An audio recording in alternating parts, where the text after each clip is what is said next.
Iceland north Atlantic ocean में एक Nordic island country है। ये अपने खूबसूरत लैंडस्केप्स और यूनिक कल्चर के लिए जाना जाता है। आइसलैंड की अपनी करेंसी है जिसे क्रोना कहते हैं। इसे आइसलैंडिक क्राउन भी कहते हैं।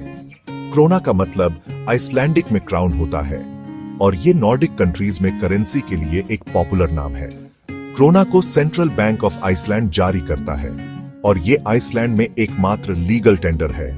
क्रोना को 100 ऑरआर में डिवाइड किया गया है, लेकिन इन्फ्लेशन की वजह से ऑरआर अब रोजमर्रा के लेन देन में इस्तेमाल नहीं होता है। क्रोना एक फ्लोटिंग करेंसी है, जिसका मतलब है कि इसकी वैल्यू फॉरेन एक्सचेंज मार्केट द्वारा तय की जाती है। क्रोना की वैल्यू काफी फ्लक्चुएट कर सकती है, जिसका आइसलैंडिक इकोनॉमी पर बड़ा असर पड़ सकता है। आइसलैंड 3,60,000 से थोड़ी ज्यादा पॉपुलेशन वाला एक छोटा सा देश है, लेकिन इसकी इकोनॉमी मजबूत है और यह यूरोपियन इकोनॉमिक एरिया का मेंबर है। आइसलैंड यूरोजोन का मेंबर नहीं है और निकट भविष्य में यूरो अपनाने की इसकी कोई योजना नहीं है।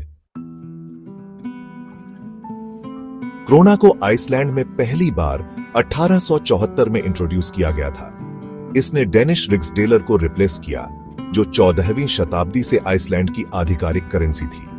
क्रोना शुरू में सिल्वर की वैल्यू से पेगेड थी, लेकिन बाद में इसे गोल्ड की वैल्यू से पेगेड कर दिया गया। 20वीं सदी की शुरुआत में आइसलैंड को डेनमार्क से आजादी मिली। क्रोना आइसलैंडिक आजादी का प्रतीक बन गई और तब से यह आइसलैंड की आधिकारिक करेंसी बनी हुई है। क्रोना को अपने इतिहास में कई चुनौतियों का सामना करना पड़ा है। उदाहरण के लिए 20वीं सदी में क्रोना का कई बार अवमूल्यन किया गया, खासकर 1980 और 1990 के दशक के दौरान। 2008 के फाइनेंशियल क्राइसिस के बाद आइसलैंडिक क्रोना की वैल्यू में भारी गिरावट आई। क्रोना कुछ हद तक रिकवर हो गई है, लेकिन यह अभी भी वॉलेटिल है। क्रोना आइसलैंडिक इकोनॉमी में एक महत्वपूर्ण भूमिका निभाती है। आइसलैंड की आधिकारिक करेंसी के रूप में क्रोना का इस्तेमाल देश के भीतर सभी लेन देन के लिए किया जाता है। इसमें ग्रोसरी खरीदने से लेकर किराया देने तक सब कुछ शामिल है। क्रोना की वैल्यू का आइसलैंडिक इकोनॉमी पर बहुत ज्यादा असर पड़ सकता है। जब क्रोना मजबूत होती है तो यह आइसलैंडिक कंज्यूमर्स के लिए इंपोर्टेड सामानों को सस्ता बनाती है। इससे कम इन्फ्लेशन और कंज्यूमर स्पेंडिंग में बढ़ोतरी हो सकती है।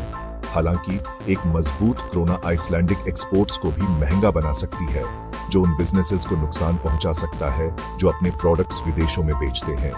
कमजोर क्रोना का उल्टा असर हो सकता है। यह इंपोर्टेड सामानों को महंगा बना सकती है, जिससे इन्फ्लेशन भी आ सकती है। क्रोना की वैल्यू फॉरेन एक्सचेंज मार्केट द्वारा तय की जाती है।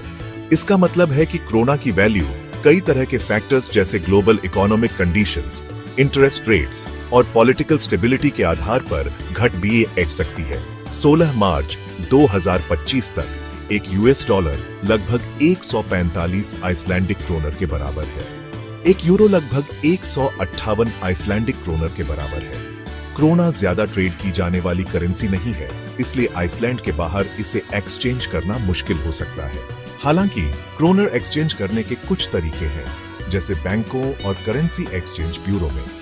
किसी भी करेंसी को एक्सचेंज करने से पहले बेस्ट एक्सचेंज रेट के लिए पता करना जरूरी है।